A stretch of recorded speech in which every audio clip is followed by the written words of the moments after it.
I ask everyone to please rise and recite the Pledge of Allegiance. I pledge allegiance to the flag of the United States of America and to the republic for which it stands, one nation under God, indivisible, with liberty and justice for all.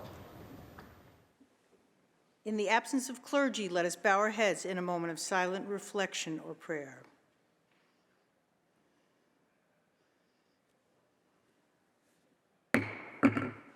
Reading of the Journal.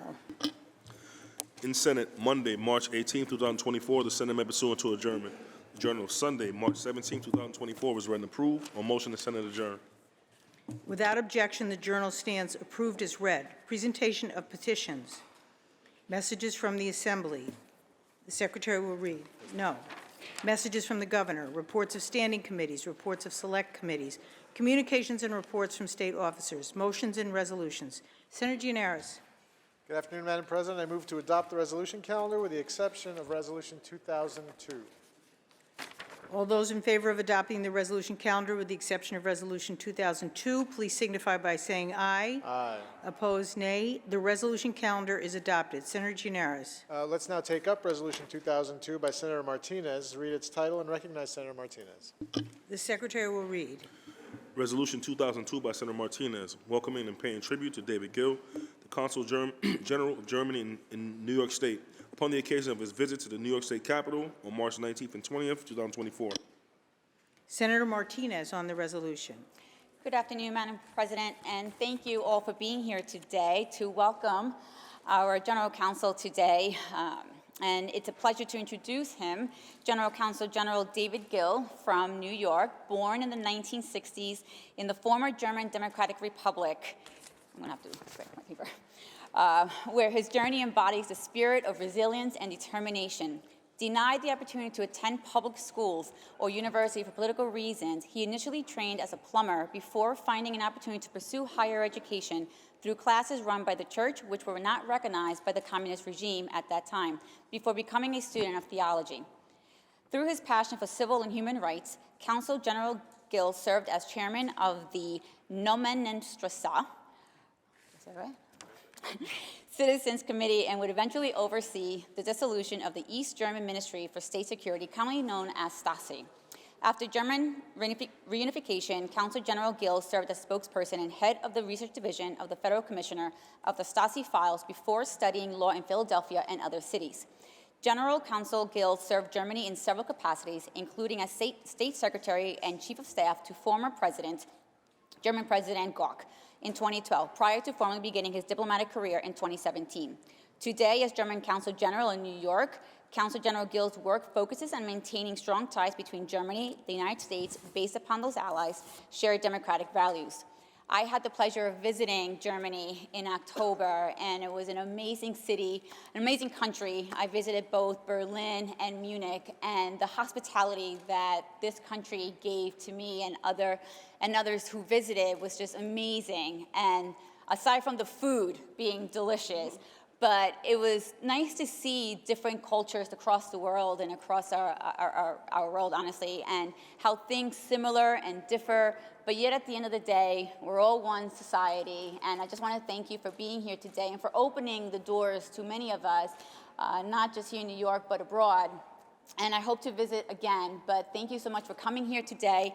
And Madam President, please join me in welcoming General Counsel Gill to the capital of this great state.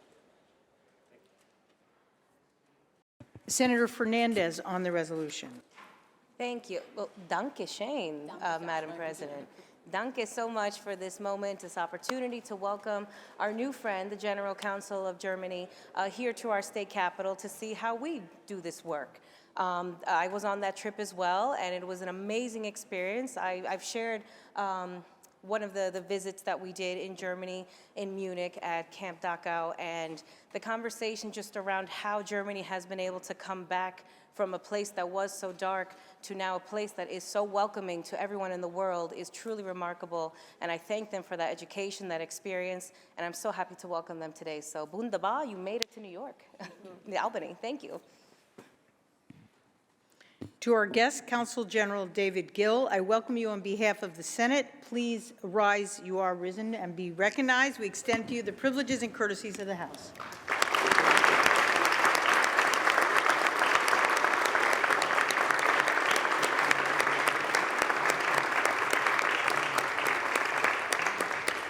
The question is on the resolution. All in favor signify by saying aye. Opposed, nay. The resolution is adopted. Senator Gianaris. Now let's take up previously adopted Resolution 1829 by Senator Kennedy, read its title, and recognize Senator Kennedy. The Secretary will read. Resolution 1829 by Senator Kennedy, memorializing Governor Kathy Hochul to proclaim March 2024 as Bleeding Disorders Awareness Month in the state of New York. Senator Kennedy on the resolution. Thank you, Madam President. I rise today to recognize this month, March 2024, as Bleeding Disorders Awareness Month in New York State. I'd like to welcome to the gallery here today a couple of wonderful advocates for the New York State Bleeding Disorders Coalition. The coordinator, Jessica Graham, who's also the president of the Bleeding Disorders Advocacy Network, as well as Bob Graham, who is the public policy director for the coalition. Yesterday, we were joined by a number of other advocates from the Buffalo area, Michael Lewis Myrie, Maya Isabella Samuel, Teresa Myrie, who's the mother of Maya and Michael, Marlene Golden, the grandmother of Maya and Michael, John Alduino, and Ariana Nicholson. Now, they were here to make sure that the awareness of these bleeding disorders is made very clear through this month, because it's so personal for so many New Yorkers, 1 in 100 of which are affected by bleeding disorders, including a variety of genetic conditions: hemophilia, von Willebrand disease, sickle cell anemia, and platelet disorders, just to name a few. As recently as the 1960s, there was no treatment for people with bleeding disorders. And those with serious symptoms, such as prolonged bleeding, debilitating joint and muscle damage, organ failure, often had a very limited life expectancy, sometimes only upwards of 40 years. But fast forward to today, and there's hope. With the right treatment, people diagnosed with bleeding disorders are leading full, productive lives. Part of that is due to the advancement in medicine and research that's profoundly impacted what we know about these disorders and how we treatment. And the other part is credited to early diagnosis, proper care, and ensuring that patients have access to medication and services that they need. With all of these ways that we're improving individuals' lives with bleeding disorders, it revolves around awareness. So by recognizing March as Bleeding Disorders Awareness Month, New York's aligning itself with the National Bleeding Disorders Awareness Month and fostering this public awareness and understanding these disorders with the hope of educating New Yorkers about the symptoms and encouraging early detection and treatment will help to save and enhance lives here in this great state. The National Hemophilia Foundation is encouraging our greater community to start the conversation this month, and that's exactly what we're doing here again today. And I encourage our colleagues, Madam President, to join with us to start this conversation and potentially save lives with that. Madam President, I thank you, and I vote aye. The resolution was previously adopted on February 27th. Senator Gianaris, but before that, to our guests, I welcome you on behalf of the Senate. We extend to you the privileges and courtesies of the House. Please rise and be recognized.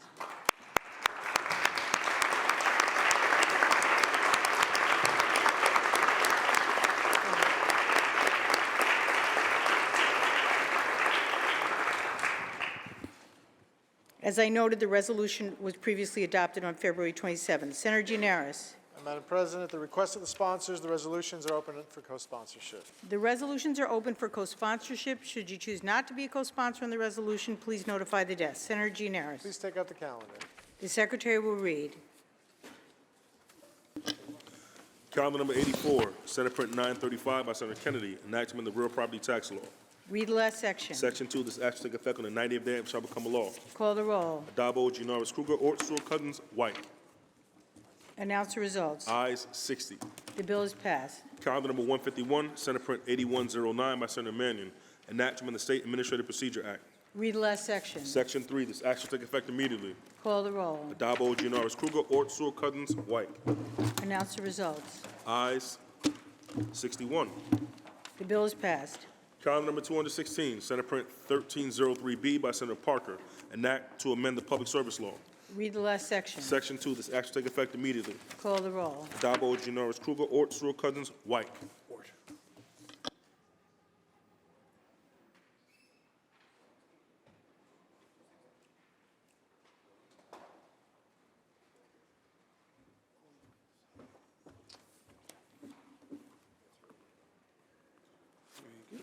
Thank you.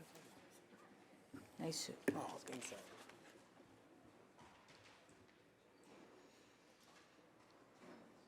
Announce the result.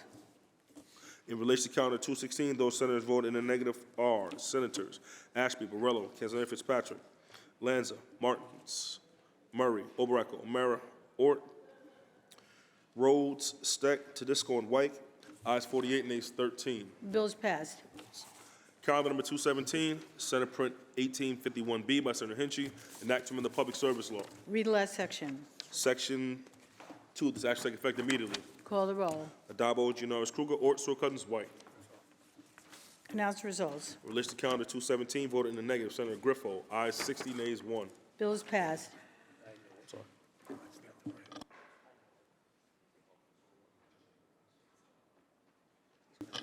Correction, in relation to Calendar 217, it's ayes 61.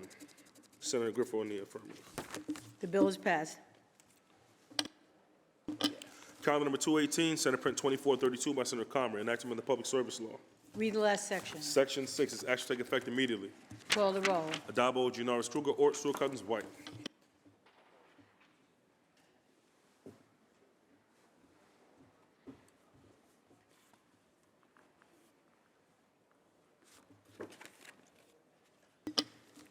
Announce the results. In relation to Calendar 218, those senators voted in the negative are Senators Borrello, Cazalet Fitzpatrick, Helming, Palumbo, Weber, and White. Ayes 55, nays 6. Mike. In the affirmative, Senator Helming. Ayes 56, nays 5. The bill is passed. Calendar number 266, Senate Print 2623A by Senator Parker, an act to direct the Department of State and the Public Service Commission to jointly study and report upon the provision of consumer credit. Read the last section. Section 4, this act shall take effect immediately. Call the roll. Addabbo, Giannaris Kruger, Ort, Stewart Cousins, White. Announce the results.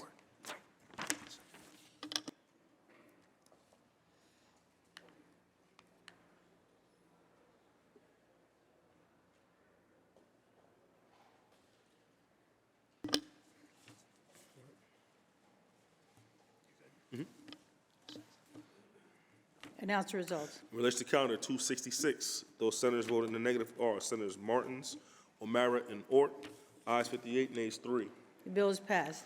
Calendar number 277, Senate Print 1104 by Senator Comrie, an act to amend the Public Authorities Law. Read the last section. Section 4, this act shall take effect on the 90th day and shall become a law. Call the roll. Addabbo, Giannaris Kruger, Ort, Stewart Cousins, White. Announce the results. Ayes 61.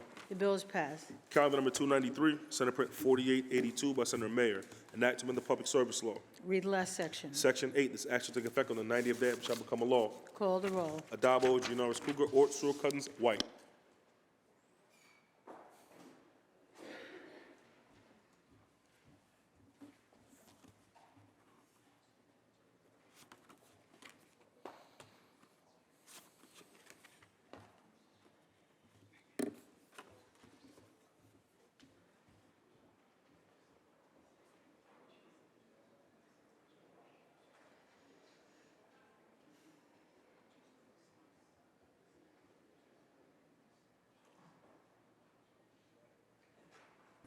Announce the results. In relation to Calendar 293, those senators voted in the negative are Senators Ashby, Borrello, Cazalet Fitzpatrick, Gallivan, Griffo, Helming, Lanza, Martins, Matera, Murray, Oberacker, O'Mara, Ort, Palumbo, Rhodes, Rolison, Steck, Tedisco, Weber, and White. Ayes 41, nays 20.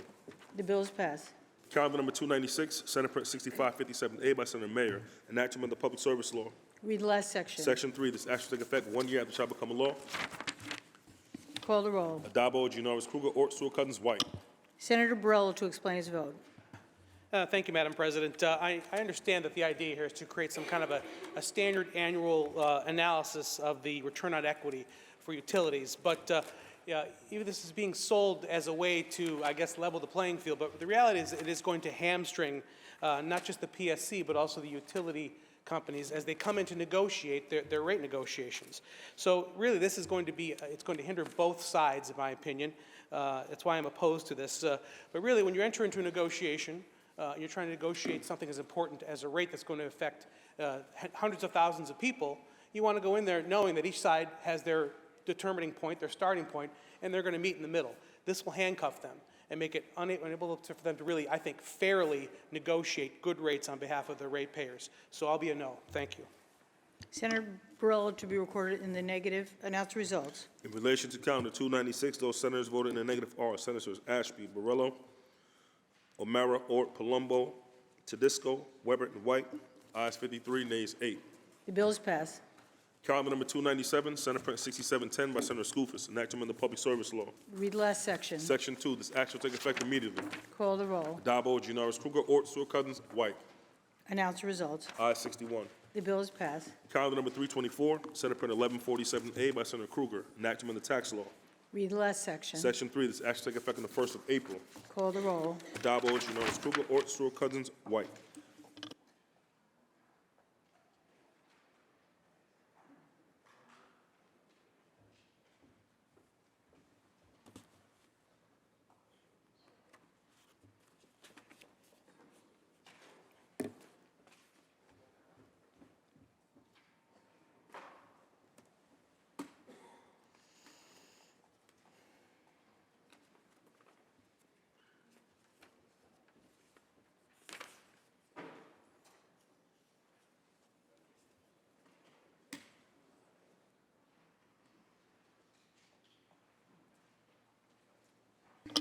Announce the results. In relation to calendar 324, those senators voted in the negative are Senators Ashby, Borrello, Canzone Fitzpatrick, Gallivan, Griffo, Helming, Lanza, Martins, Murray, Oberacker, O'Mara, Ort, Palumbo, Rhodes, Steck, Tedisco, Weber, and White. Ayes 43, nays 18. The bill is passed. Calendar number 348, Senate Print 258 by Senator Serrano, an act to amend the executive law. Read the last section. Section 2, this act shall take effect immediately. Call the roll. Adabo, Gianaris Kruger, Ort, Stewart Cousins, White.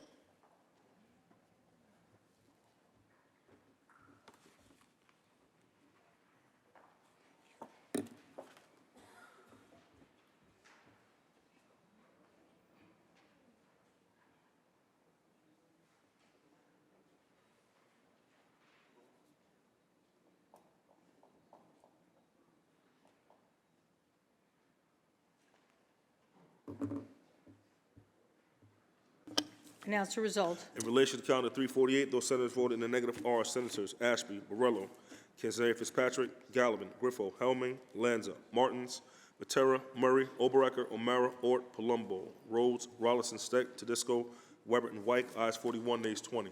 Bill is passed. Calendar number 419, Senate Print 2496 by Senator Manning, enactment of the Social Services Law. Read the last section. Section 2, this act shall take effect immediately. Call the roll. Adabo, Gianaris Kruger, Ort, Stewart Cousins, White. Announce the results. Ayes 61. The bill is passed. Calendar number 453, Senate Print 8456 by Senator Rivera, enactment of the Public Health Law. Read the last section. Section 6, this act shall take effect immediately. Call the roll. Adabo, Gianaris Kruger, Ort, Stewart Cousins, White. Announce the results. Ayes 61. The bill is passed. Calendar number 469, Senate Print 3409 by Senator Skoufis, enactment of the General Municipal Law. Read the last section. Section 2, this act shall take effect on the 60th day after it shall become a law. Call the roll. Adabo, Gianaris Kruger, Ort, Stewart Cousins, White.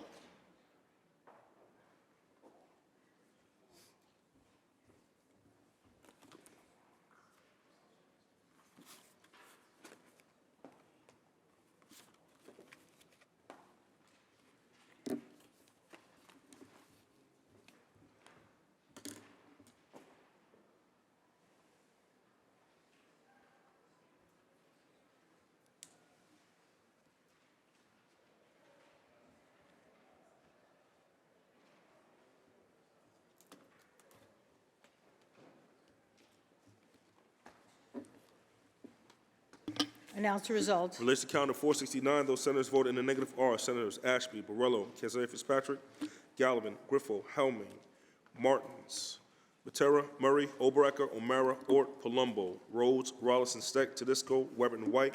Ayes 42, nays 19. The bill is passed. Calendar number 476, Senate Print 2016B by Senator Kruger, enactment of the Public Service Law. Bill is laid aside. Calendar number 619, Senate Print 7516 by Senator Salazar, an act to amend the judiciary law. Read the last section. Section 3, this act shall take effect immediately. Call the roll. Adabo, Janoris, Kruger, Ort, Sewell, Cousins, White. Announce the result. Ayes 61. The bill is passed. Senator Gianaris, Senator Serrano, that completes the reading of today's calendar. Thank you. Can you please go to the reading of the controversial calendar? The Secretary will ring the bell. The Secretary will read. Calendar number 476, Senate Print 2016B by Senator Kruger, enactment of the Public Service Law. Senator Lanza, why do you rise? Madam President, I believe there's an amendment at the desk. I waive the reading of that amendment and ask that you recognize Senator Canzaneri Fitzpatrick to be heard. Thank you, Senator Lanza. Upon review of the amendment in accordance with Rule 6, Section 4B, I rule it non-germane and out of order at this time. Accordingly, Madam President, I appeal the ruling of the chair and ask that Senator Canzaneri Fitzpatrick be heard on that appeal. The appeal has been made and recognized, and Senator Canzaneri Fitzpatrick may be heard. Thank you, Madam President.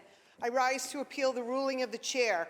The proposed amendment is germane to the bill at hand because the bill at hand creates provisions that will increase the cost of electricity for families. And my amendment limits the impact those costs will have and ensures we have a comprehensive analysis of how the policies that come out of this body would potentially impact everyday New Yorkers' wallets. We are living through a time of tremendous economic uncertainty. As the cost of living continues to rise, from grocery bills to utility bills, more and more families are struggling to make ends meet. Our job as representatives of the people of New York is to make their lives easier and more affordable. And I can tell you that I have not heard from any constituents asking for Albany to make their electric bills higher. Families' monthly electric bills are already loaded up with taxes that drive up costs. These taxes have been imposed because of policies that this chamber has put in place without consideration of the cost to the middle class.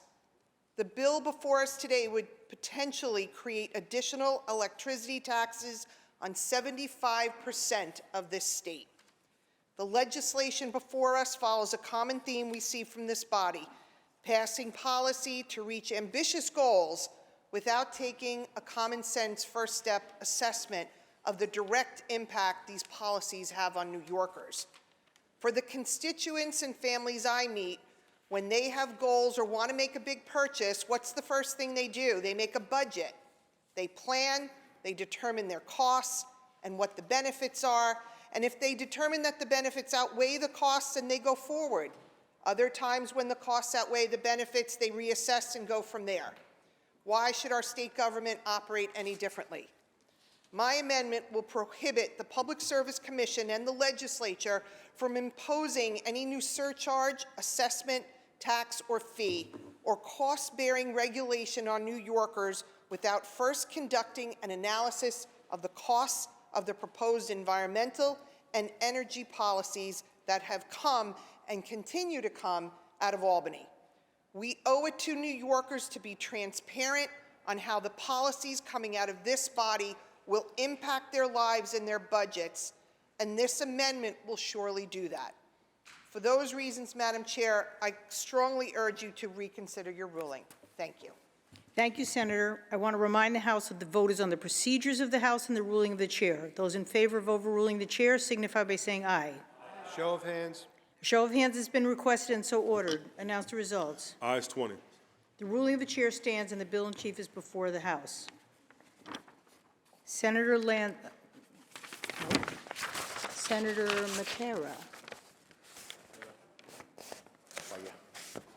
Why do you rise? Thank you, Madam President. Would the sponsor yield for a whole bunch of questions? Senator Kruger, do you yield for a whole bunch of questions? Madam President, how many is a whole bunch?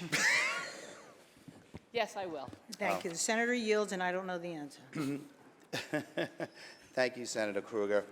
You know, last week, we had a discussion also, too, but it was very fast. We only had a couple hours. And I'm going to get back into the same question that I did ask. I understand that this legislation abolishes the 100-foot rule, which obligates a utility to connect any customer within 100 feet of a gas line to a main line free of charge. Companies I've spoken to that operate in this space have told me that this will lead them to lay off 30% or more of their workforce. Again, does this legislation contain any funding to retrain those laid-off workers? All these utility workers, these union utility workers, all the union plumbers, non-union plumbers, contractors that are going to be losing workers in this field.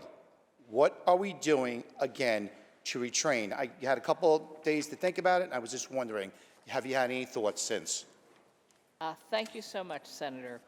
So this bill says we don't need to do new gas pipes for the last 100 feet, which, by the way, the ratepayers pay for. Okay, it's not free. The utility companies charge the ratepayers approximately $200 million a year to put in these pipes for the last 100 feet. And we have passed other laws in this state saying that we're no longer going to be allowing gas and oil-driven new buildings. So we're going to continue to build new buildings, as we should. We're going to continue to retrofit buildings. But why would we continue to demand ratepayers pay up to $200 million a year to build pipes that are no longer legally going to be able to be used?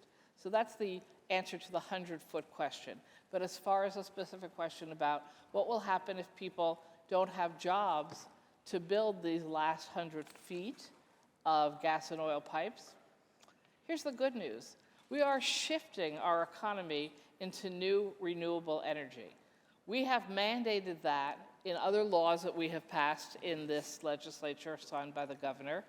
We are mandated to do that by international treaties this country has signed. And we are mandated to do that because every scientist in the world has told us if we don't change our behavior when it comes to the use of oil and gas, we're going to burn up. So we know we need to do this. The great news to give you is there will be more jobs building a new renewable economy. And it is true, there won't be jobs in certain activities, laying oil and gas pipes. But there will be jobs for for pipes. You and I have already discussed how great geothermal energy is, ensuring that there will still be pipes being put in the ground, needing repair, but there'll be steam and hot water running through them, not oil and gas.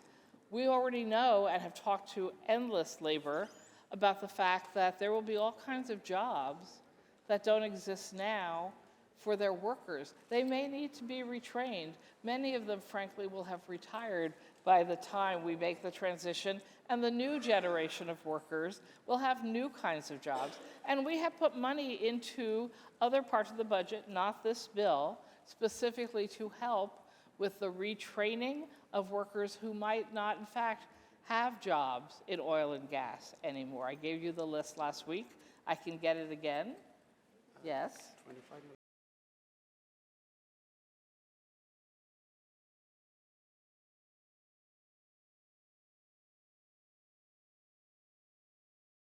So we put $25 million into the Department of Labor, New York Power Authority for retraining.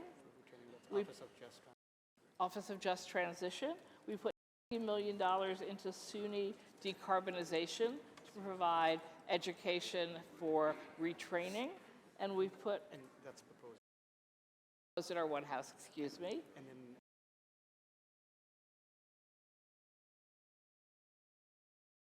$200 million, over $200 million in the Department of Labor Strategic Workforce Program. So we are investing a significant amount of money to make sure that workers who need retraining or workers who want to come in to industries that never even existed till now will be able to do so. Would the sponsor continue to yield? Senator Kruger, do you yield? Yes, indeed. Senator yield. So, Senator, we have letters here of opposition from IBEW workers' unions, other unions, have you had a chance to sit down with them at all? Did they approach you at all with any of this to sit there and say, guess what, this is the cart before the horse, this mandate's not good, our goals are great, but mandates are not going to work. Have you sat down and talked to any of these union reps, and when you had the discussion with them, you explaining this to them also? My staff and I have met with quite a few locals, and we've gone back and forth on the materials. And I have to say, some are raising the points you raise. Others are admitting the world is changing, the kinds of jobs that they're going to be hiring people into is changing.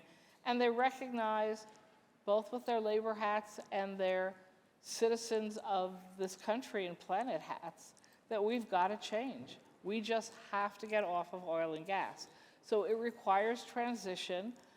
Fascinatingly, the economy of the world has had major revolutions any number of times. Before the Industrial Revolution, there were no labor jobs relating to industry because it was pre-industrial revolution.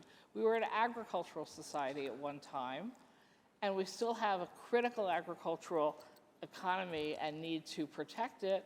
But we have changed. We are now in a completely different universe of what our economy is, what it's going to be, and the job of government is to make sure that we can transition and be ready, and that our workers can be ready to move into the new jobs that we will need and want to make sure that they're trained and ready to do. So some locals, to be honest, are a little more uncomfortable with change than others, but the fact is that this is what is actually happening on the planet. So I think, with all due respect, saying we're not ready yet or it's too early is simply a little bit like closing your eyes and hoping everything you already know about climate change and what's happening on this planet isn't. But we can't deny it anymore. We see it every day. It's our press every day. We have to move forward.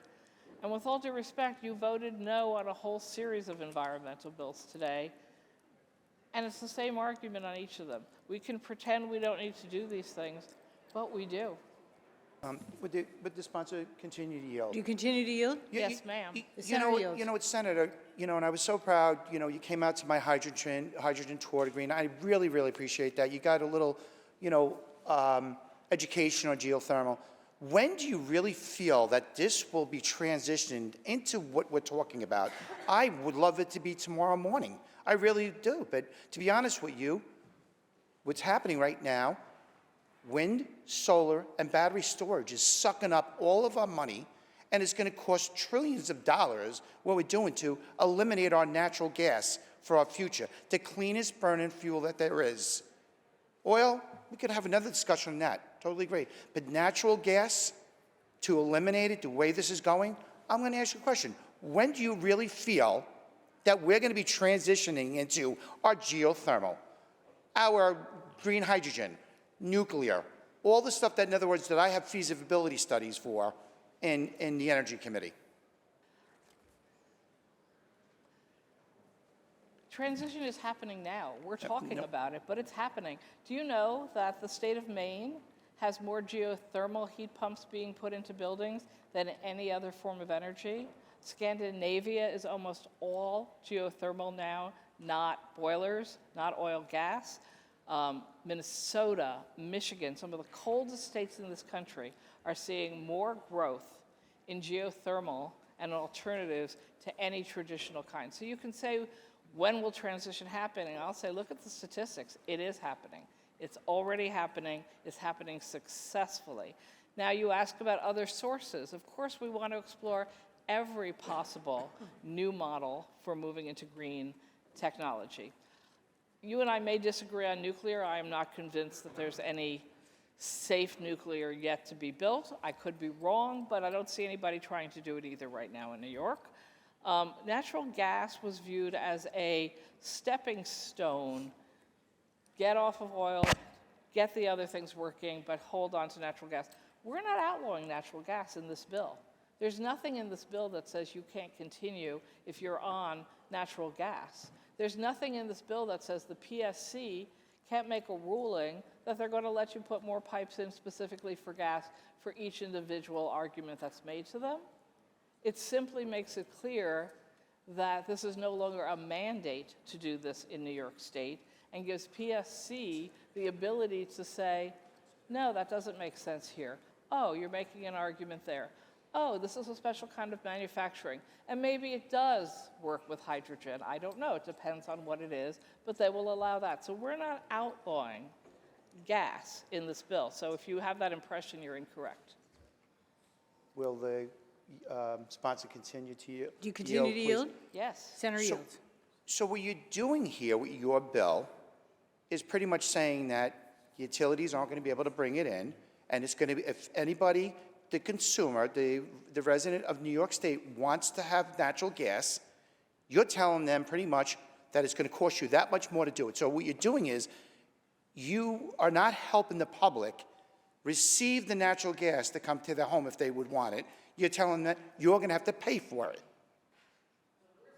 The vast majority of ratepayers, you're no longer going to have to pay for it for other people. There may be some, more likely manufacturing than residential, who may make an argument for why they need gas pipes moved into new construction. And it's actually up to PSC how the pricing on that kind of project gets done. But no, we're not saying to people, this all becomes your expense. I have to say something else that has been brought up, I believe, by you several times, perhaps even in the hostel right before it, the perception that shifting to renewable energy is going to increase utility payers' costs. It's just the opposite. There is no question, but fewer and fewer people will be on a gas-oil system as the years go on. Those people will pay more because there'll be so many fewer people in the system, because most will have transitioned into something more efficient, cleaner, and frankly less costlier, because we're seeing research showing that kilowatt-hour costs for electricity from alternative new renewable energy is actually going down, while the price of gas oil utility costs is going up. So it's the opposite of what you're claiming. And I get that there are companies who are arguing that's the storyline, but it's not. So we're not charging more for people to stay on oil and gas, but they will end up paying more if they do stay on oil and gas over time. Would the sponsor continue to yield? Do you please? continue to yield? Yes. Senator Yields. So, Senator, so there it is. I have oil in my home, and I want to go and I want to convert to natural gas. And all of a sudden I can't, because they're saying that you're going to have to pay for the main to come to your house. Am I correct by saying that? So you're going to have to, you would have to pay for that. So do you realize that, in other words, then you're saying to people, okay, if that's going to cost that it's going to cost, that studies I've seen indicate that these conversions could cost up to as much as $50,000 per home. We discussed this last time also, too. What allowance does this legislation make to assist those customers with these costs? I understand that we have a certain percentage of low income. What are we doing to protect our middle class, again, that is going to have an issue with this, that can't even afford right now, they're having a hard time paying their taxes, the highest taxes in the whole union, okay? And how are they going to go and actually pay for something like this? Combining two sets of questions, which is Well, fine. you could ask one and the other. So the question of what if you were transitioning your current system to an alternative system, that's actually not addressed in this bill, but I'm happy to get to that. But as far as the costs being transferred to other utility customers because of the New York Heat Act, that's not true. We do put in a maximum of how much your utility bill can be as a percentage of your income. 6% of your income would be the maximum that you could get hit with by utility costs. But the intention of the bill is not to transfer those payments to the non-lower income people. And there are other sources of funds to address that.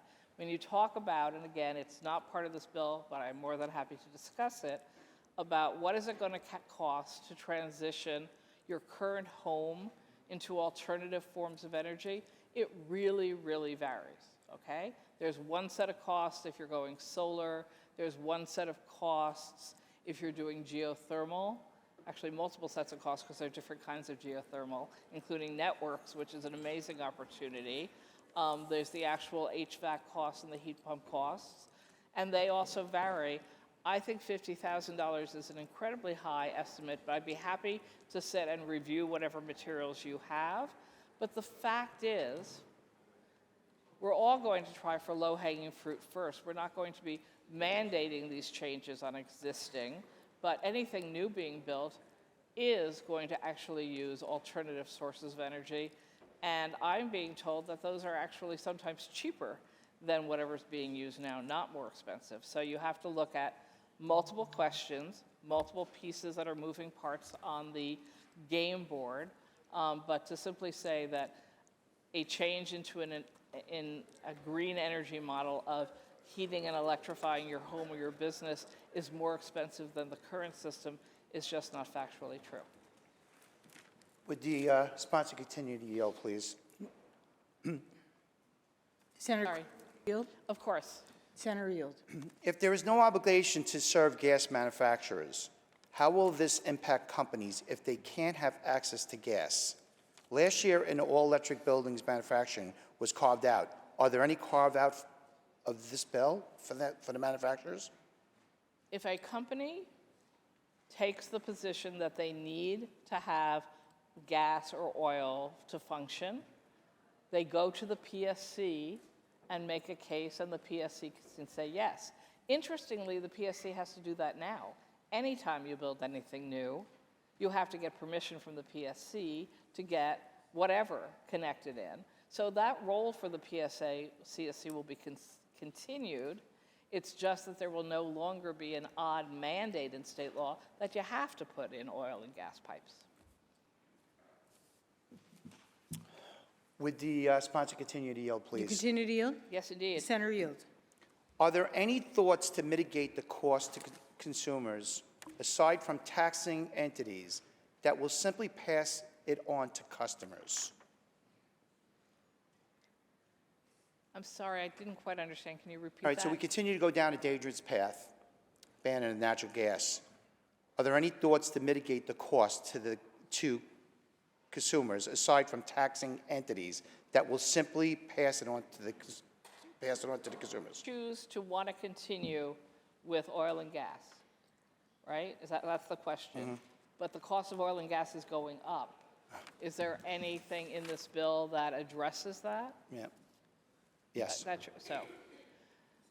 So no, actually, because it doesn't do anything to mandate an increase in utility costs.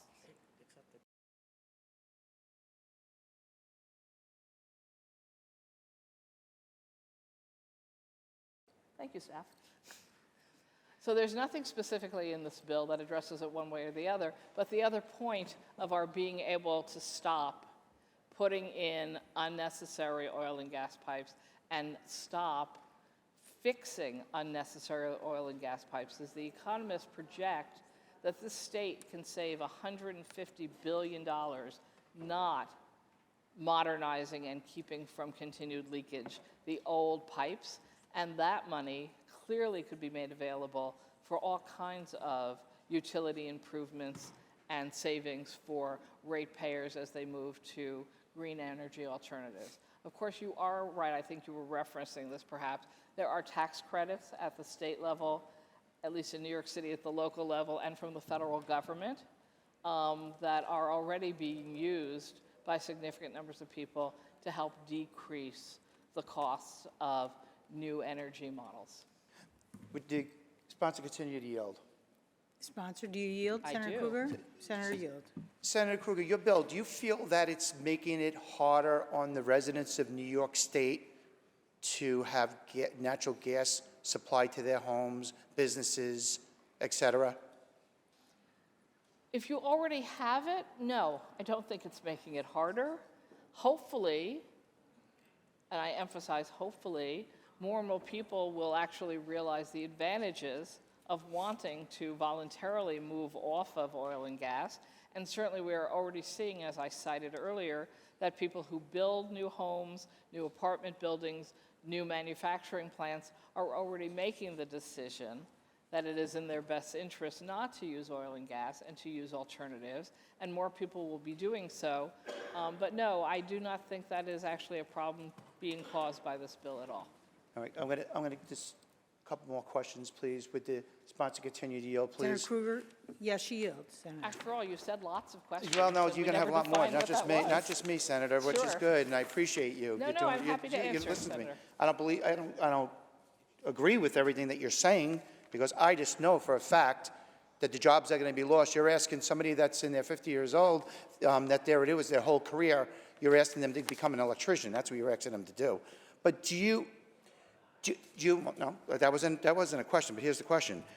Do you know that there is a lawsuit right now that it's against federal law, against the Constitution of the United States, to ban natural gas?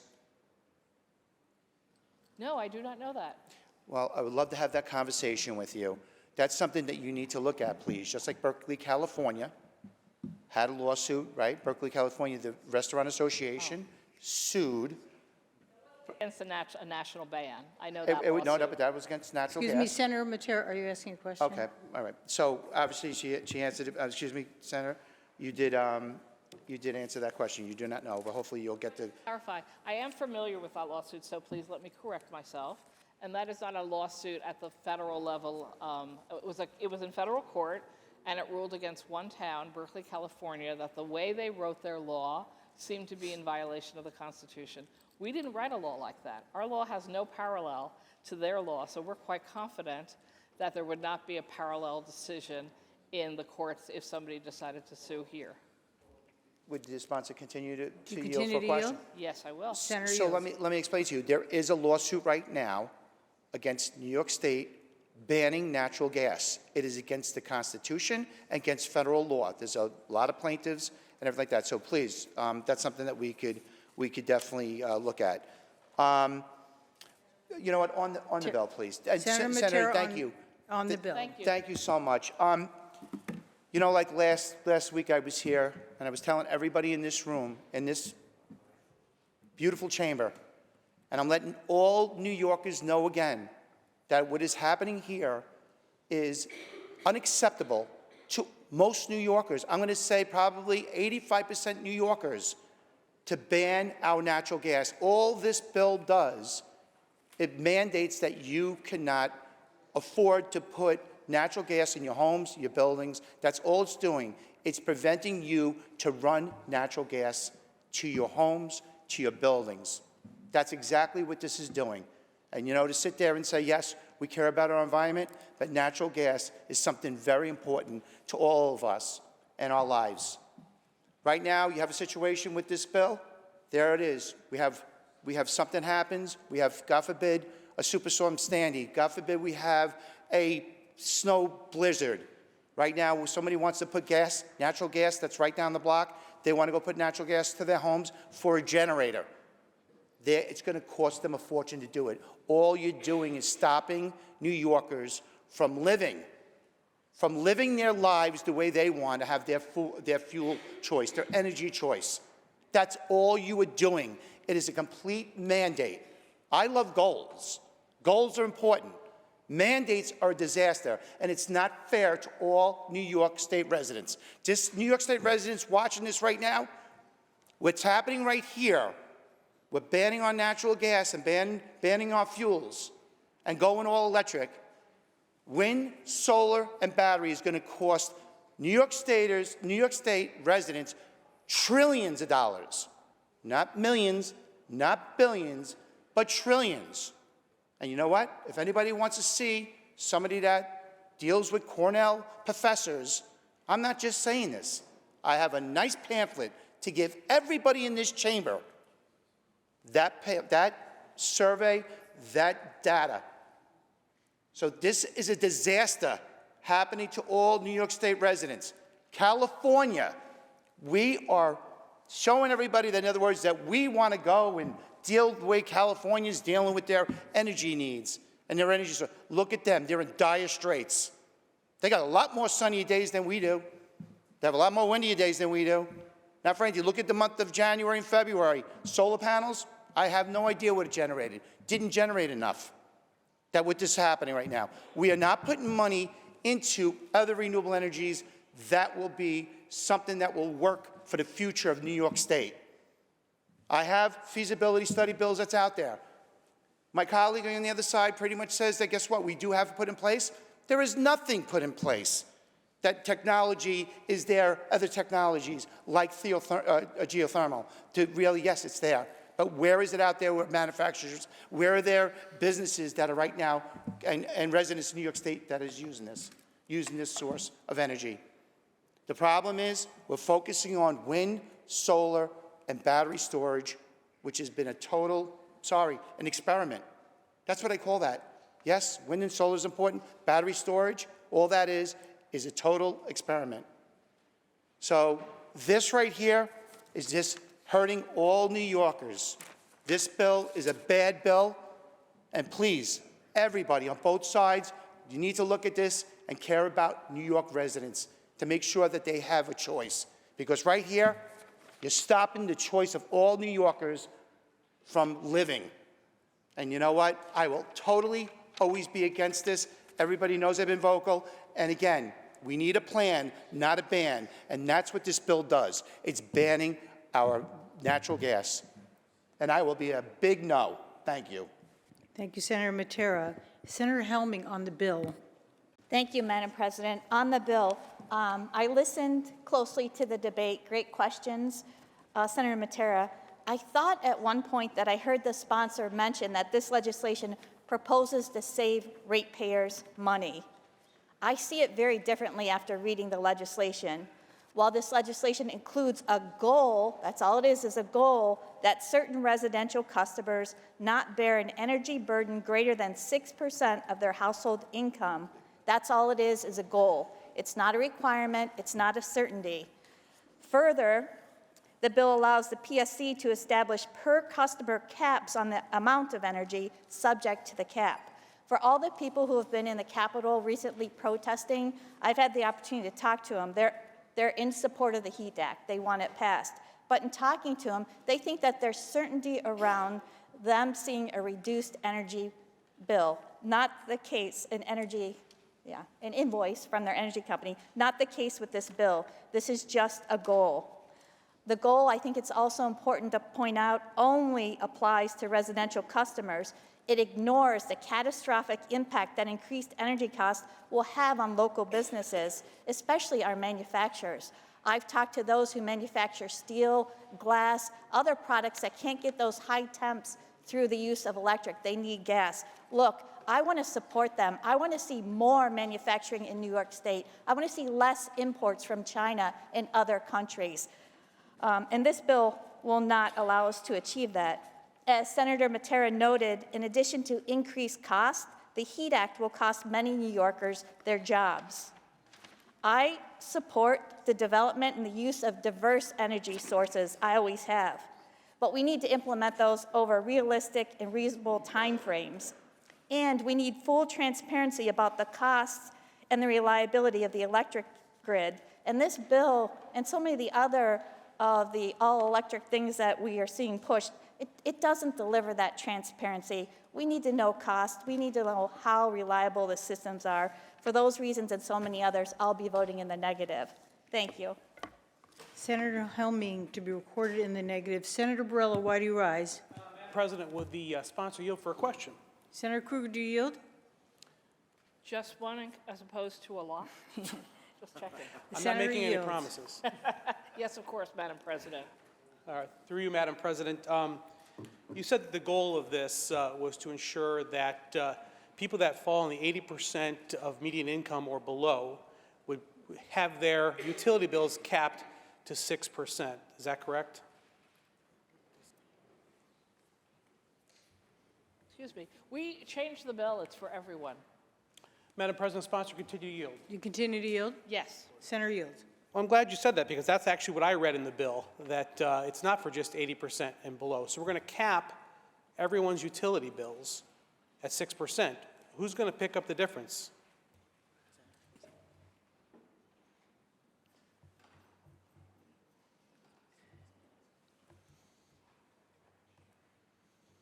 So because higher income people basically have no evidence of paying more than 6% of their income towards utilities, while this bill would apply to everyone equally, it won't actually increase the cost because people at the higher end don't pay more than 6% of their income now. Madam President, sponsor, continue to yield. Do you continue to yield? Yes. Senator Yield. But yet, if you're going to limit someone's income, or the percentage they're paying of their income, to 6%, that means we expect that some people are already paying more than that in that lower income.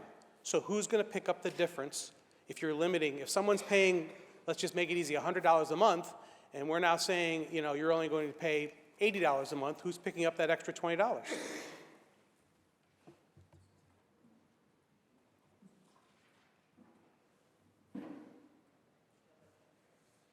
So yes, there's already various programs within the PSC and state law that help to pay the utility costs for people who have a disproportionately high utility expense. So we think that will actually be able to be absorbed. As we said, if the utilities aren't spending $200 million a year to build unnecessary new pipes, if they're not spending $150 billion over the next several decades, we'll also be able to lower utility costs because we're redirecting how they can spend the money that they've been collecting. And let's not forget, before this bill, New York has some of the highest utility rates in the country. We have actually some of the biggest blackout problems. I know it was referenced, suppose the new kinds of energy don't work. What happens if there's a snowstorm? Well, when there's a snowstorm and the electricity goes out, the current electricity, the boilers don't work.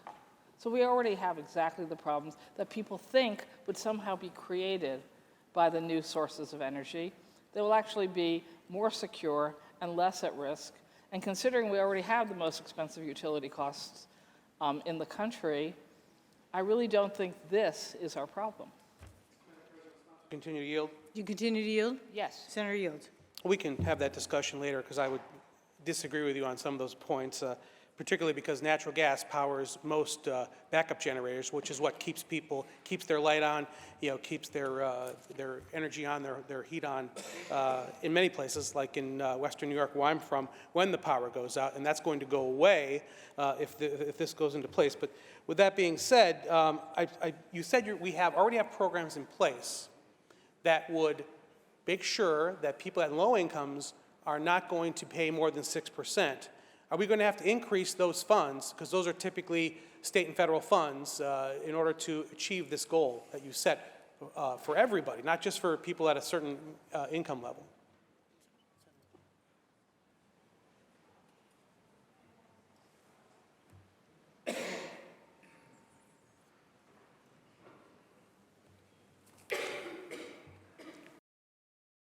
So we usually address these cost issues through rate structures, so we don't actually think it will be a new real cost for the state and that we can control for these within the context of how we do rate structures. We also have a number of programs that, frankly, I don't think do work so well. So we had a program for $200 million that, I forgot the name of it, the affordability program, and I think, I don't know whether we're all to blame or the interpretation of what they were supposed to do, but rather than that being money targeted to people who were really in need on the utility bills, it eventually got decided that everybody, residential or commercial, would each get $25. That's not solving a problem. I think you and I would both agree. A program that took $200 million and turned it into $25 checks missed the point. So hopefully we can also reevaluate some of the things we've been doing that aren't working and apply those money more effectively. Madam President, sponsor, continue to yield. You continue to yield? Yes. Senator Yield. I'd agree with you that the government does a lot of things that spend a lot of money and have very little impact. I recall getting checks with our current governors and our former governor's name on them. Instead of just giving us a credit on our tax bill, we have to get a check in the mail. So we reminded who wrote that check, even though we're being bribed with our own money. So with that being said, let's move on to the next question here. You kept saying over and over again, this is not going to eliminate natural gas. So you're saying that there's nothing in this law that would eliminate the use of natural gas in New York State?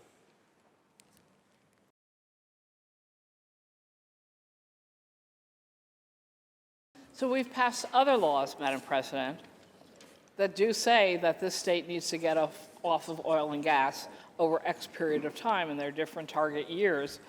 This bill doesn't change any of that, but it does give PSD the tools to be able to stop oddly requiring pipes to be put in the ground that they know they have other laws mandating that these pipes don't get used after X date. So the concept that you would spend literally hundreds of billions of dollars repairing and continuing an existing gas and oil pipe system, requiring gas oil pipes be connected to buildings being built that have no intention to use them or even legal ability to use them, and then say, yeah, that's not a problem, but that's crazy, I think. And all of that money could be better used for the things you and I are talking about and Senator Matera and I were talking about. Let's use the money we're wasting in our current utility model to be more effectively used to help control costs for ratepayers and help us transition to models that meet our CLCPA goals and our international treaty goals and our scientists begging for us goals to transition to clean energy. Madam President, will sponsor continue to yield? You continue to yield? Senator Yield. So you brought up that we're wasting lots of money, but it's actually the utility company that's choosing. We're saying you have to hook up a new service for natural gas. In return, that utility company now has a new customer. That customer will be paying over time, usually over many, many years, decades, a bill, and that money will be returned back to that company eventually. So I don't know how, when you say we are wasting money, so you're suggesting that whatever money is spent currently now on the 100-foot rule be redirected, in other words, confiscated from the, let's say, National Fuel or whoever else provides service, and directed where? Where is that money going to go? It's not confiscated. I mean, it's not their money. They're just hitting ratepayers up with that cost. So we're saying you don't need to do this anymore, so you can't hit up the ratepayers for the cost because you don't need to do this. President, sponsor, continue to yield? You continue to yield? Yes. So when we closed the NRG plant, well, not we, when NRG closed the NRG plant in Dunkirk back in 2013, I think it was, one of the things they started doing, and they've done this throughout New York State, is to run transmission lines to other states in order to import power. That's been a multi-billion-dollar expense that has been borne by ratepayers. And we're actually running transmission lines to some of the dirtiest old-fashioned coal plants in America, like Homer City, Pennsylvania, which now supplies a significant amount of coal-powered electricity to New York State. So with that being said, should we eliminate any future transmission lines, any expenses, so we can return that money to the ratepayers? No, I actually think we'll have more need for transmission lines with the new forms of energy. And in fact, there is a mandate also for the state to improve our transmission system. So I would agree with you, importing dirty coal energy, whether it's by truck or car or transmission line, isn't a great plan. But that's what CLCPA is about, getting us off of those sources of energy, whether we're importing them or whether they're homegrown. But we'll still need transmission lines. We absolutely, because whether you make your energy through solar, through wind, through geothermal, it becomes electricity, and you need it to get it to all of us. So I'm a big believer in supporting transmission lines and a modernization of them. Madam President, will sponsor continue to yield? You continue to yield? Yes. Senator Yield. Maybe I wasn't being clear. I'm talking about transmission lines explicitly to import power from outside New York State. Because what you're talking about, I understand we need to upgrade our grid, and that is, I think, solely underperforming there. But you mentioned that we should be getting off the fossil fuels, even importing fossil fuel energy. Is that correct? Transmission line is an electric wire. So once energy has been produced, it becomes electricity. So we could use the same transmission lines, right? So that's not a problem. It's just let's get energy that doesn't destroy the planet into our energy system. Madam President, sponsor, continue to yield? You continue to yield? Yes. Senator Yield. What I would argue, we're actually going backwards in that, because when we failed to repower the plant at Dunkirk with natural gas, we instead are importing coal power. So we're actually going backwards in that effort by not using natural gas to power plants, and certainly no shutting down Indian Point also sent us backwards, requiring us to import more power. New York now imports more power than it ever has, and on high load days, it's as much as 50% of the power that comes into New York State is from outside of New York State, largely from fossil fuel plants. So with that being said, my question is there anything in the CLCPA that mandates that we stop importing fossil fuel power?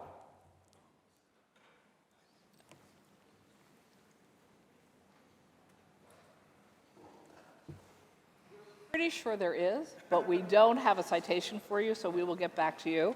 But I will tell you, if asked now, yes, we should stop using dirty power from wherever it starts.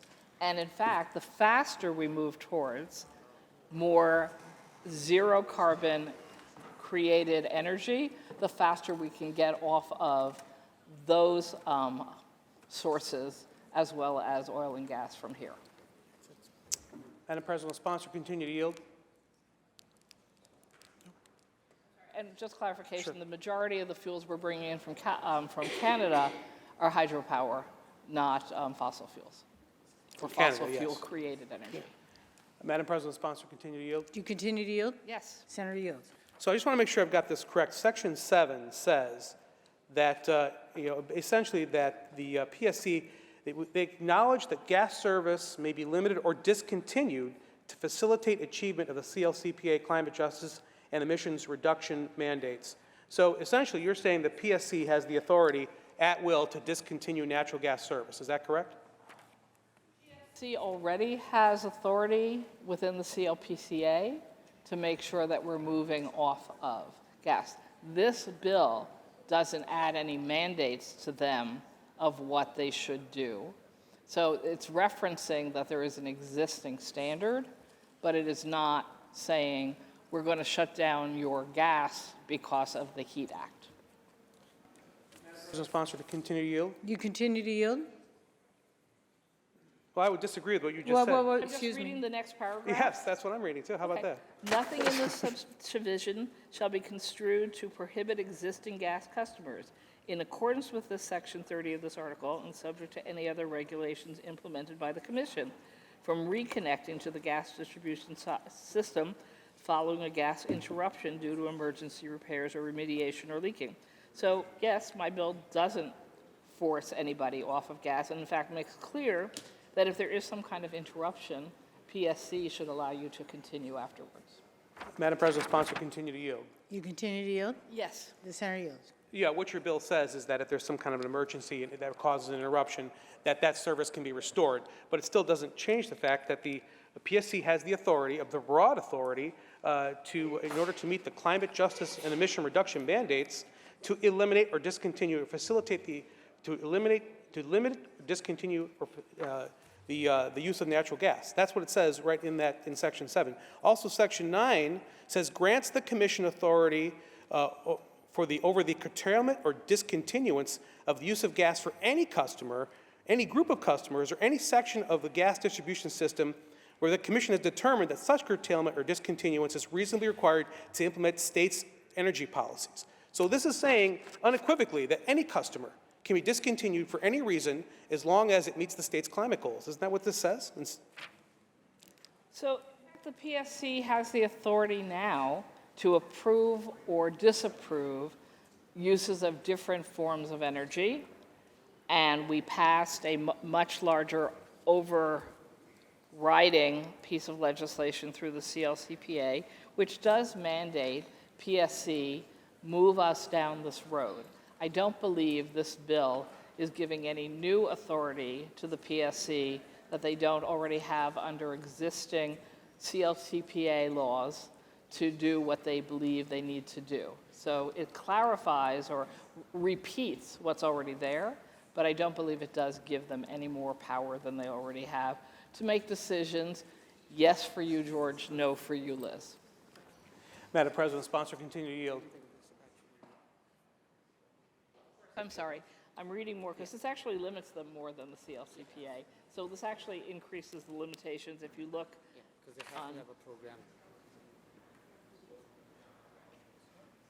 page 9 of the bill, section, I think 9, section 9 towards the end of it, it actually clarifies, it actually takes away some of their power and puts it back in the hands of people.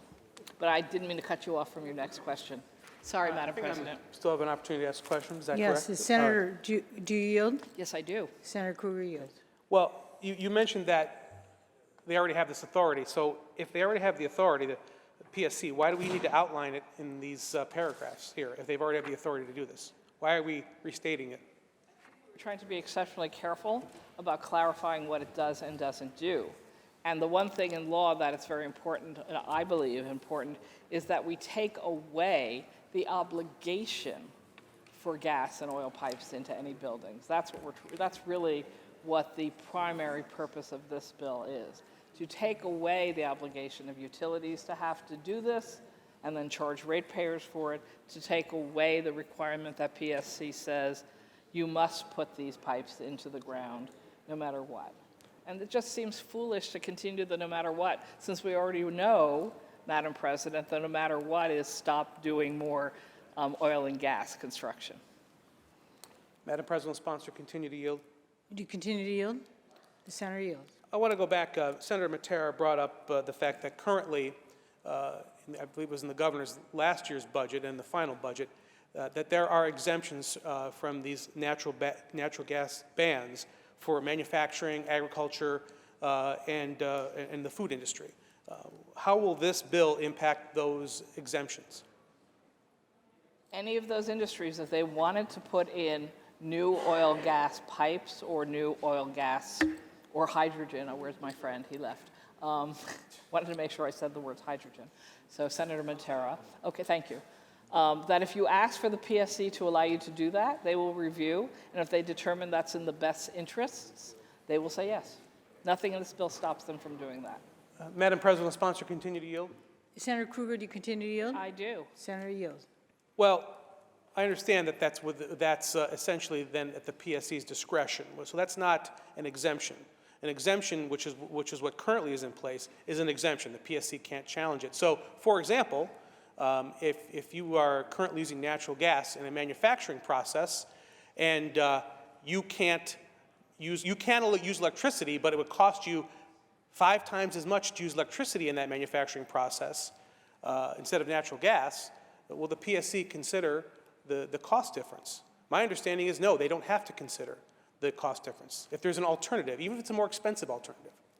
So my understanding is that that is up to their discretion, and frankly, the PSC doesn't wish to do harm to the economy. So if you can show that this is in your best interest and that choosing another option would be far, far greater expense for you, I do believe clearly that the PSA has the authority to make that decision. And I don't really question that they won't do the right thing. Madam President, sponsor, continue to yield. You can. They are required to evaluate feasibility in this law, so actually they would have to win an argument that their alternative, if they choose to say no to you on your hydrogen or gas request, that that's a feasible option. Madam President, sponsor, continue to yield. You continue to yield? Yes. Senator yields. I understand that, but as someone who has had to deal with government agencies many times, you are guilty until you prove yourself innocent. And that's the problem. We're giving the PSC and the bureaucrats within the PSC the authority to essentially say whether or not they consider it feasible. By the way, feasible is much different than practical.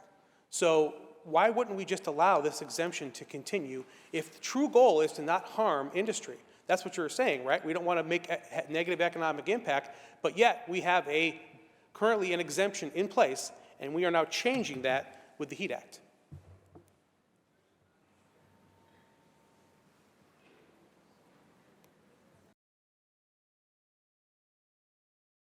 Okay. So it turns out, I believe you're referencing with the exemption language that in the all-electric building law, we actually allow an exemption for manufacturing.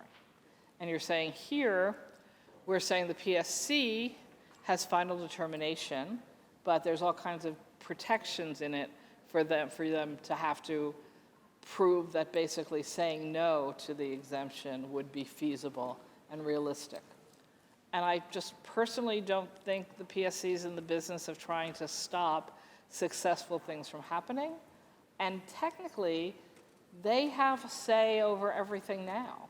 When you want to build something new, you still have to get their permission. They can still say no. So it's not clear that we're changing the storyline when you are somebody who wants to have a disagreement with PSC about the kind of energy you're using.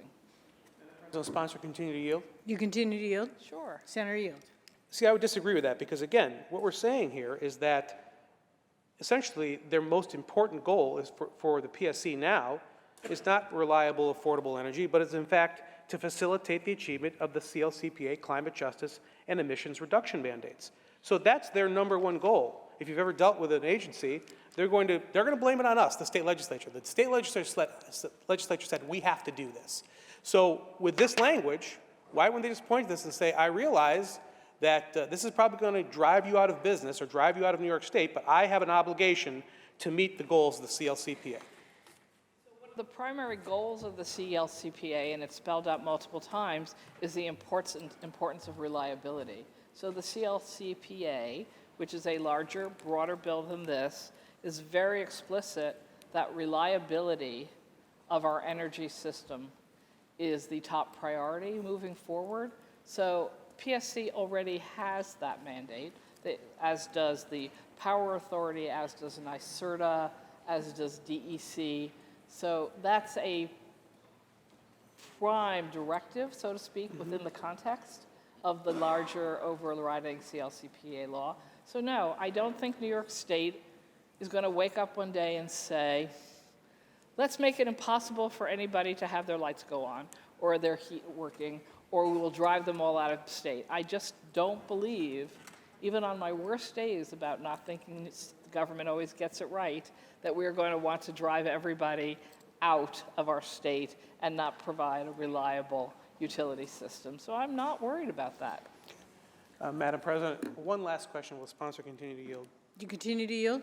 Yes. Senator Yield. So to kind of dovetail off of that, are you aware that recently the Public Service Commission, NYSERDA, ISO have all changed their mission statements very dramatically?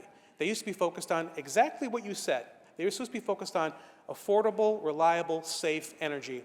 And now they have been changed to renewable, just energy supplies that meet climate goals. Are you aware that those mission statements have all been recently changed? Look at those. Thank you. And yet I'm still not worried. Madam President, I'm on the bill. Senator Borrello on the bill. Thank you, Senator Krueger. I appreciate that. So that last point is an important one. It is no longer in the mission statements of the PSC, NYSERDA, all the other governing bodies that have to do with energy. It's not at the top of their priority list to make sure it's affordable, reliable, and safe. It's all now about green, renewable, just. That's an important distinction because the mission statement is what they go back to when they determine what they're going to do. The HEAT Act says to the PSC, reliability, affordability, no, it's about meeting the goals of the CLCPA. That's job number one. And I know Senator Krueger said, no, that's not the case. It is in the bill, basically twice, in Section 7 and Section 9, stated in different ways. That's the goal. Anyone who's dealt with government agencies, particularly low-level bureaucrats, will know that they're just going to show up at your facility saying, I'm just following orders. I'm just doing what I was told by the people above me and ultimately by the legislature and the governor. You may not like it, I might not even agree with it, but I'm just following orders. That's what they say every single time they come to you with some bad news about how New York State is going to put a nail in the coffin of your business. That's what this is. We are going to eliminate natural gas. That's what it says in the bill. That's what the folks that supply natural gas to millions of New Yorkers say it's going to do. And that's ultimately what the goal is. We're no longer going to supply domestically produced natural gas. In other words, natural gas that's originated here in New York State. Now, we might import power from other places to pretend that we're net zero, that we're 100% renewable, because we're not going to cut those transmission lines to other states. That's what was said in this debate. Instead, we're just going to make it impossible for people to supply it reliably and affordably here in New York State. Now, as far as the 100-foot rule, right now, if you build a new business, if you build a new home, if you build a new subdivision of housing, because we all know how important housing is. I've been hearing all day chants about housing justice. If you're going to put in new housing, particularly where I live in Western New York, the best, most reliable, most affordable way to heat those homes is with natural gas. And right now, those utilities are required to make sure that hookup happens. In the end, people are going to have reliable, affordable natural gas service to heat their homes. And in the end, also, the gas company is going to make that money back over time by supplying that gas service. So this whole idea that that 100-foot rule elimination is going to save $200 million is a fallacy. When was the last time we were concerned about saving money for big corporations in this chamber? I can't think of one. But we are all of a sudden now, because that's just a red herring. That's a red herring for what's really going on here. Because you can't stand up here and say, guess what, folks? In order to achieve our crazy goals, we're going to make sure that you no longer have safe, affordable, reliable power. You no longer have the ability to heat your home with natural gas, which is what the vast majority of Western New Yorkers use. You can't stand up and say, hey, guess what, folks, we've got a great idea here. No more natural gas. No, instead you're going to say, we're going to make it affordable for you. And we're going to limit it to 6%. The math doesn't add up. It didn't add up, by the way, when it was just those who are 80% of median income or below. The math still didn't add up. But now, the bill has been changed, so it applies to everybody. Nobody is going to pay more than that. And somehow, that's not going to be an issue. If it wasn't going to be an issue, why do we need a cap? If you don't have a problem, then why do you need a cap? Because we know there is a problem. We know that it is going to cost more. We know that as we transition to more expensive renewable energy, it's going to cost us more. And we're going to be reliant on importing power from other states and Canada to keep the lights on in New York State. That's outrageous. And for what? Because we're going to address climate change. We're going to save the planet. The 0.4% of greenhouse gas emissions that New York State is responsible for is going to save the planet. It's a lie. In the end, what we're going to do is we're actually going to increase our impact on global greenhouse gas emissions by importing more power. In the end, New York State is going to pretend we're doing something great, but at the expense of our quality of life, of our manufacturing, our industry base. That's what's going to happen here. And this is a big step into that mud puddle for New Yorkers. And I hope that each and every one of my colleagues realizes that when they vote yes on this bill, they're going to have to go back and explain to their constituents why they're not going to be able to use natural gas in a very short period of time. So I'll be voting no. Thank you. Senator Borrello to be recorded in the negative. Senator Palumbo on the bill. Thank you, Madam President. Will the sponsor yield for just a quick question? Excuse me 1 minute. Thank you. Just one question, really, or one area. I was chatting with Senator Lanza. I apologize. Yes. Do you yield? Of course. The senator yield. Thank you, Senator. And through you, Madam President, I'm just curious as to what the mechanism is to determine the income of the ratepayer, for us to make the determination as to whether or not they are low or moderate, because the ratepayers are tenants, the ratepayers are owners. What is this mechanism going to be? How will we actually be able to determine what their income is and to verify that they're being accurate?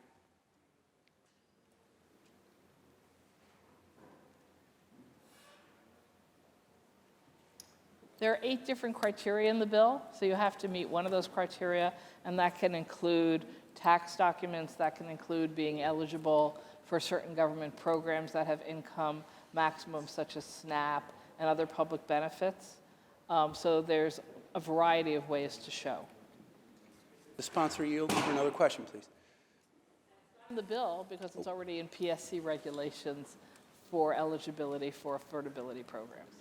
Will the sponsor yield for another question then? To continue to yield? Sure. Senator Thank yield. you. So then PSC would promulgate rules in that regard. And would you yield for another question? Of course. That was a question, I guess. So in that regard then, how often do you need to re-verify what your income is. If someone's out of work, then of course their income would be lower, but if they ultimately secure a job, is it just an honor system, or is this, again, something that sounds like it might end up being quite convoluted? Would that just be up to PSC, and we'll leave it at that for now and not be able to give a clear answer? The income is annual. They already have programs that use this criteria, so it won't be anything new for them. Okay, and will the sponsor yield for one last question? Yes, madam, I will. Senator Yield. Thank you. So if someone fails to comply, they'll just be deemed to be over the limit? Is that probably accurate? That if they just choose to not disclose their It's not being over income? the limit, there's no limit, it's just they'll fail to prove that their utility costs are greater than 6% of their income. So That's what I meant. therefore, they wouldn't be eligible for assistance because they hadn't proved that their income to utility ratio made them eligible. Thank you, Madam President. Thank you to Senator Krueger. Thank you.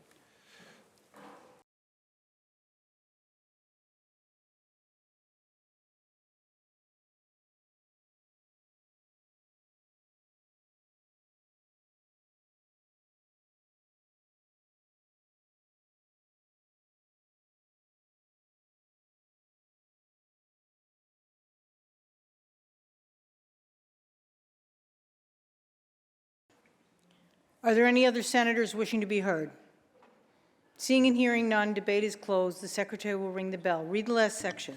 Section 16, this action take effect immediately.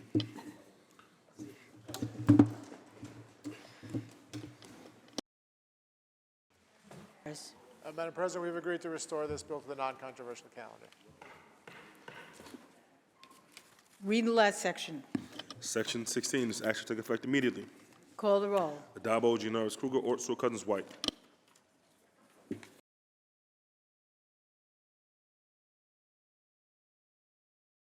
To explain or vote. Thank you very much. So there was a couple of questions that were asked, and I felt like I didn't necessarily totally have the answers. But I am very happy to report that imported power already counts towards our calculations of clean or not clean energy. So we can't pretend we're not emitting dirty energy by importing. So I think it resolves a concern that we are getting away with something. We're not. And then also, we read the PSC mission on their website, and the primary mission of the New York State Department of Public Service is to ensure affordable, safe, secure, and reliable access to electric, gas, steam, telecommunications, and water services for New York State's residential and business consumers at just and reasonable rates while protecting the natural environment. The department also seeks to stimulate effective competitive markets for clean, renewable, and distributed energy resources that benefit New York consumers, as well as products and service innovations. So I don't know what it used to say, but I'm quite comfortable with what they currently say is their mission. Thank you, Madam President. I vote yes. Senator Krueger to be recorded in the affirmative. Senator May to explain her vote. Thank you, Madam President. I want to thank Senator Krueger for her hard work on this bill and the Majority Leader for bringing it to the floor. Over the weekend, we detected a very strong smell of gas in my house and called National Grid. And they said to evacuate all the people and animals from the house until they could send someone over. So we held our utterly bewildered cats out in the front yard in the cold for about 40 minutes until the technicians arrived, wondering if we were going to hear an explosion in the house. They arrived, they tested the air, they didn't find any gas leak, thankfully. But when they tested the old gas stove, they found very high levels of carbon monoxide when they turned it on, and they had to wait about 10 minutes for it to come down to what they said were acceptable levels, or normal levels, as they put it, and they left. This episode brought home to me, literally brought home to me, what the everyday risks are that we take when we use natural gas to power our homes. And I definitely support this bill because the purpose of it is to address the mounting climate crisis, but I am also voting aye on behalf of the health and safety of New Yorkers everywhere. Thank you. Senator May to be recorded in the affirmative. Senator Rhodes to explain his vote. Thank you, Madam President. The HEAT Act is just the latest salvo in the CLCPA energy shell game that the majority seems to be playing on the residents of the state of New York. The sponsor made the comment that the PSC is not in the business of stopping successful things from happening. That appears to be the responsibility of this legislature, and we seem to be doing it quite well. We are making gas, as much as the sponsor would say that we are not trying to eliminate the possibility of using natural gas, we are making it impossible to get natural gas, we are making it impossible to service natural gas, and we are making it impossible to afford natural gas. And the HEAT Act is one more step in that course. Section 5 of this bill removes a residential customer's legal entitlement to gas services. Section 12 bans new gas expansions of infrastructure after December 31st of this year, and there will be no exceptions, despite the sponsor's comments to the contrary, no exceptions that can be granted by the PSC after December 31st of 2027. There will be a 6% cap on residential electricity cost, but the PSC gets to control how much energy you can use that qualifies for the cap. And how are we supposed to determine that? Are we now supposed to submit our income taxes to the Public Service Commission so that the Public Service Commission can make a determination? And who actually pays for the cost that residents now will not pay supposedly by this cap? Is it going to go to commercial ratepayers, which will drive up inflation and the cost of goods and services and products all over the state, or drive businesses out of business? Or will it be paid for by the tax dollars? The $242 billion tax dollars that this state already spends that comes directly from the taxpayer's pocket, is that going to drive up that cost? The bottom line is this legislation is one more step to putting the state's eggs in one basket, that one basket being electricity. Senator Rhodes, how do you vote? Electrifying everything, giving consumers fewer options, and having government make the choice that consumers should have the choice to make for themselves.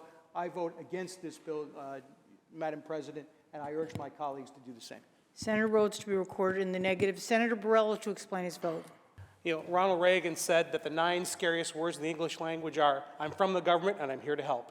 And that's exactly what this bill is. It's being sold as an affordable transition, the HEAT Act, we're going to save people money. That's not what this is, folks. If it was, and if it was exactly what was described in the debates as already existing, don't need it, it's not going to cost any more, we're going to save you money, then we wouldn't need this legislation. Be concerned, folks. The government's here to help, and this is not going to be a help at all. I'll be voting no. Thank you. Senator Borrello to be recorded in the negative. Announce the results. In relation to count of 476, those senators voted in the negative are Senators Ashby, Borrello, Canzone Fitzpatrick, Felder, Gallivan, Griffo, Helming, Lanza, Martins, Matera, Murray, Oberecker, O'Mara, Ort, Palumbo, Rhodes, Rollison, Ryan, Steck, Tedisco, Weber, and White. Ayes 40, nays 22. The bill is passed. Senator Gianaris. That completes the reading of the calendar. Desk. Is there any further business at the desk? There is no further business at the desk. I move to adjourn until tomorrow, Wednesday, March 20th at 3 p.m. On motion, the Senate stands adjourned until Wednesday, March 20th at 3 p.m.